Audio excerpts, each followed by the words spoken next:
Hey guys, Samat here, back for the third lesson. This is part of a series where I explain the CAGED system. In the first video, I showed you guys the basic 5 chords of the CAGED system, open position chords. In the second video, I showed you the 5 major scale fingerings that accompany those 5 chords. And in this video, this is the video that is very important. It shows you how those 5 shapes actually become fingerings, major scale fingerings for the entire fretboard. So this video is really me explaining how this becomes the CAGED system. So let's do a quick recap. So just to cover what we have done. We talked in the first video the 5 chords. It was C major, A major, G major, E major, and D major. So those were the 5 open position chords, and with each of those chords there was a major scale fingering that goes along with each shape. So C, A had its own,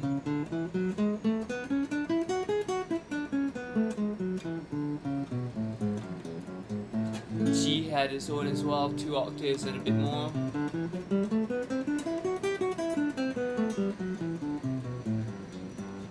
E major,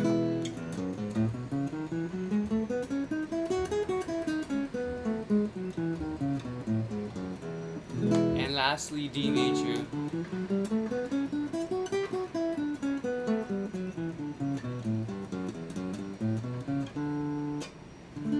And with those 5 fingerings, what we're going to do today is we're actually going to play C major, the chords of C major chord and C major scale, but across the entire fretboard.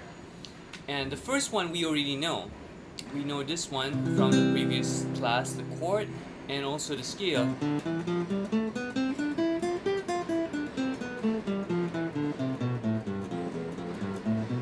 But now, what happens is, if I want to play the next fingering for C major, I need to find a chord shape that covers this area of the neck.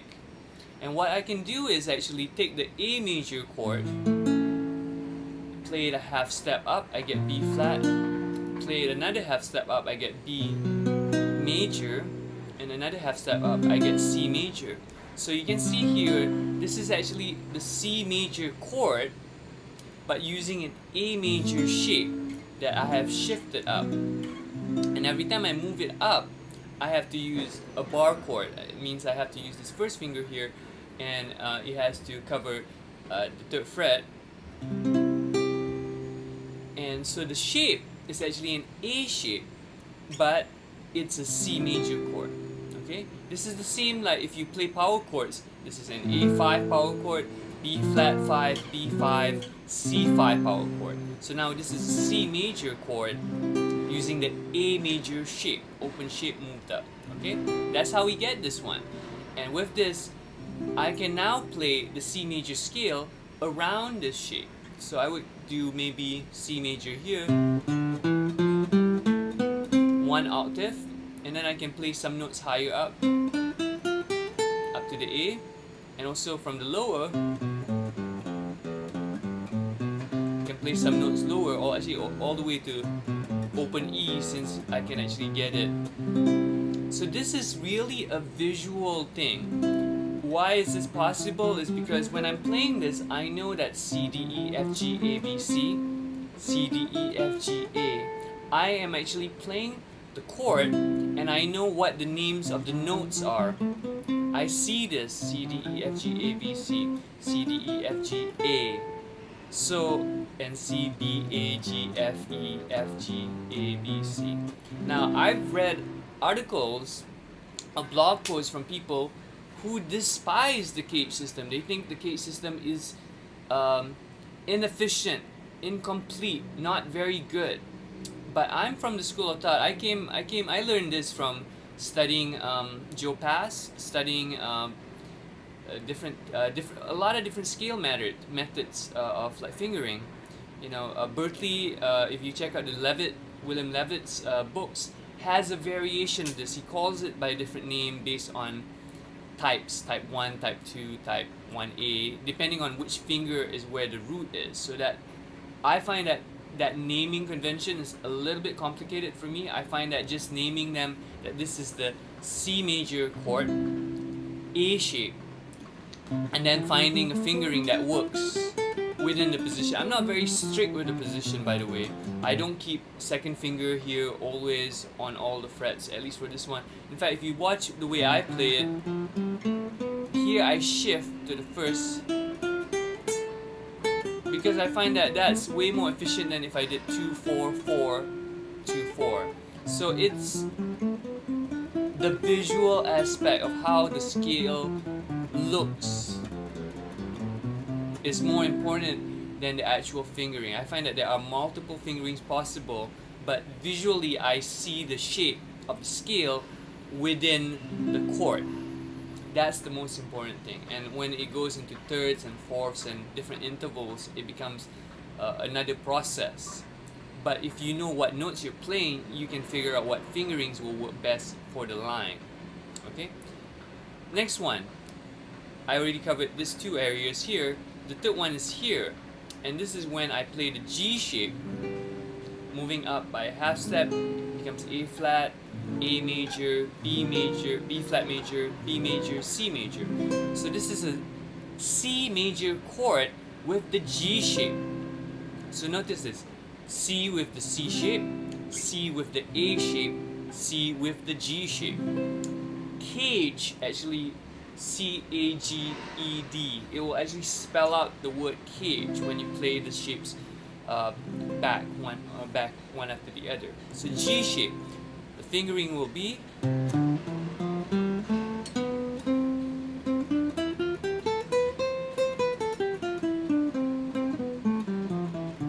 with a few more notes. If I wanted to go out of most of it's gonna be really in the position, and some of it I shift out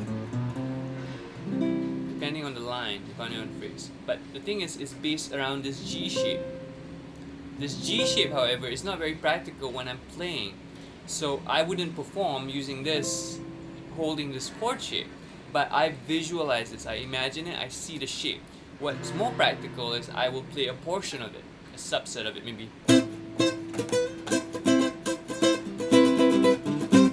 So I'll play this part, or I'll play the lower part.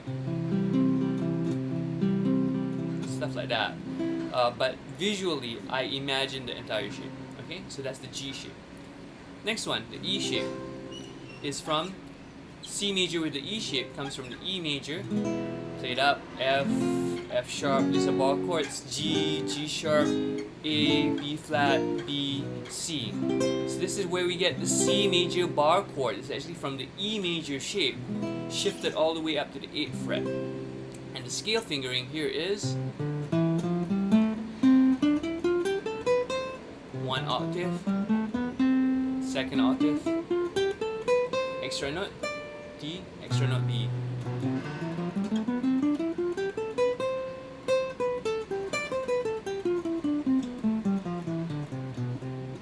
Again, the emphasis is that I see this shape and I can see the 1st octave of the major scale, 2nd octave of the major scale. And the emphasis is not just, I'm not remembering it as a physical shape only. I know what notes I'm playing. I know C, D, E, F, G, A, B, C. I know that this is the root 1, 2, 3, 4, 5, 6, 7, 1, 2, 3, 4, 5, 6, 7, 1, or 8, 2, this is the major 7. So it's important when you learn these shapes that you learn them as the solfege, as the note names, as the function. Now this is a bigger topic, but it means that we're not playing just shapes. And I think a lot of times when I've seen people who favor 3-note per strings, I love 3-note per string fingerings, by the way. I love them. I use them for certain kinds of lines, certain kinds of phrases.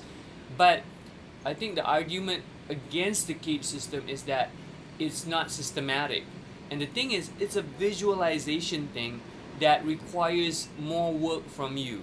So the CAGED thing requires you to understand what notes you're playing.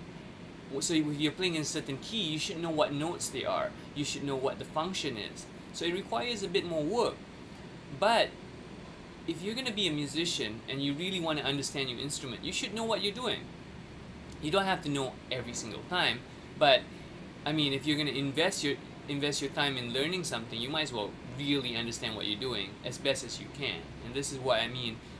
The E shape, and you know how to play a C major in one octave, C major in the second octave, and you know this is the fifth, this is the fourth, this is the third, this is the 9, or the second, depending on how you view it. This is the second, the 6th, the 13. So every time you play something, you should know what function it is, what the name of the note it is, and what is the fingering. 2 4 1 2 4 1 3 4 1 3 4 2 4 1 2. Like, I know what fingering I'm using, I know what picking I'm using. So if I'm using, let's say, downward pick slanting, down, up, down, up, down, down, up, down, down, up, down, down, up, down, up. If I'm using upward pick slanting, up, down, up, down, up. That's not very practical. So I think this one I would just do a downward pick slanting if I wanted to go up. But however, if I want to go back down, yeah, sure. So like even the fingering technique in terms of the scale fingering and the picking mechanism, that picking what I'm using to pick, I think about these things, especially nowadays after been playing for a long time. I try to understand this so that I can find the most efficient way to play these things depending on the phrase and line. As a beginner, you might be like, okay, this is too much information for me, how do I handle all this? Well, you just take it one step at a time. So right now, just learn how they look like, learn how to play it, and don't rush into playing it too fast or trying to get speed. A lot of times people play really fast, but they don't hear what they're playing. As a result, it's just a physical movement. It's just you moving your fingers really fast, but you can't hear it. And therefore, I've seen people play, and they play completely out of tune and completely out of time because they're just moving their fingers. They don't hear the sound. And music is all about the sound, about knowing what you're playing. So spend some time, really understand what the fingering is and what the notes are and how you're executing it. And that will really, in the long run, pay off in a lot of benefits and dividends that someone who is memorizing based on a scale fingering shape only. Okay? Next one, the D shape. So D major, if I move it up, I get D sharp, E, F, F sharp, G, G sharp, A, B flat, B, C. One octave would be this. Extra notes. From here, if I go on, I get second octave. Lower octave, I can actually get to that C. And this is interesting because it is actually the D shape in the CAGED system, but actually the fingering I'm ending up, actually I'm using a 3-note per string fingering. But it's within the D shape. So the thing is, remember, the CAGED system is a visualizing aid. It gives you a system to organize your fingerings so that you can cover the entire fretboard. So what you see just now is I'm playing in C major, but I could be playing here and here. I could go into the G and play here, into the E shape here, and also into the D shape. Then I covered 5 C, A, G, E, D. Now to really go complete it, I go back to C here, but now it's 12 frets higher.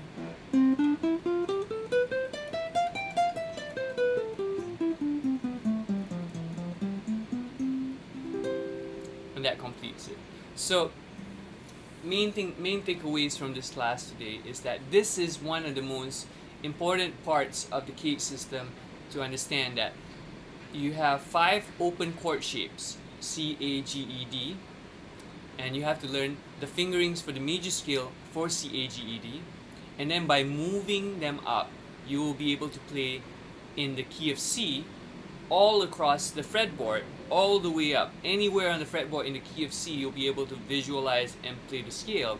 And the other thing is that you can actually do this to any key. So any of the 12 keys, C, F, B flat, E flat, A flat, D flat, G flat, F sharp, whatever key you're in, you can do the same process, and it will allow you to play the major scale and the major chord in any key.